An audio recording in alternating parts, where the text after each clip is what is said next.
What's going on, guys?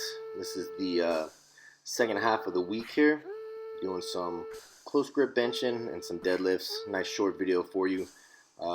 Just kind of talk about the progression for the close grip days and the progression for the deadlift. Just kind of give you the reason behind it.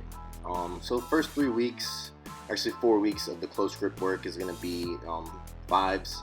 Last week I did a pyramid up to 405 for 3 sets of 5. This week I just stuck with 415 and did 5 sets of 5. Next week, just simple linear progression, 425, and then the following week I'll work up to a 5 rep max before dropping down to do triples, and just kind of rolling with that cycle until the meet starts. And that seems to always give me a pretty good carryover to my competition bench. If I can get my close grip working and moving in the right direction, then usually my wider competition bench does a lot better. Sorry, I don't know how to speak English. So after that, doing some tempo benching. Doing tempo benching on both days, I just feel like it just gives you the best carryover as of right now. And for what I'm trying to do is kind of break down and create as much training stimulus as possible, so I can still get some good growth the first 4 to 5 weeks. And then as the weights get heavier and the reps get lower, I'll probably go to something a little bit less stressful and a little bit heavier weight. And that's kind of the idea behind the tempo presses. Is one, it helps you just dial in the technique, and just the amount of time under tension just creates a really good training adaptation and stimulus. And you don't really have to use as heavy of weight, so you're not beating yourself up all the time. And then go along with the rest of the tricep work, some JM presses, finished up with some dips, and called it a day after that.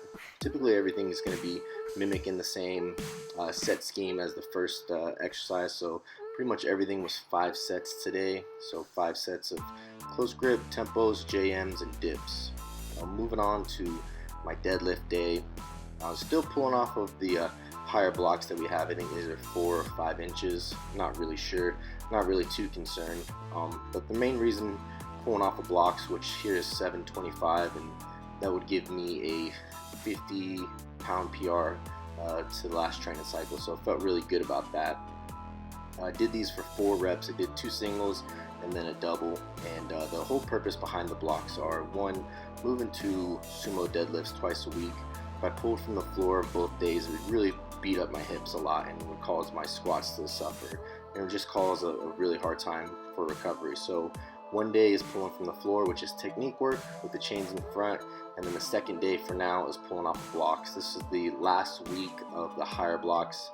Next week I go to the lower blocks for 2 weeks, and then after that I should be pretty acclimated to pulling twice a day, and I'll be pulling from the floor the rest of the time. So the blocks also helps with kind of creating a better foundation for your start point, and it really helps you overload your hips so you can get them stronger going into the big pulls from the floor. And then on this day here is Doyle's squat. He hit 830 for a pretty easy double, probably the best his squats have gone so far this training cycle, so I can only imagine it's only going to get better from here. I appreciate you guys for watching, carrying along with the meet prep. I'm going to keep pushing it and keep putting out videos and good content for you guys. Make sure you subscribe, like, and share with everyone. Until next time, guys, take care.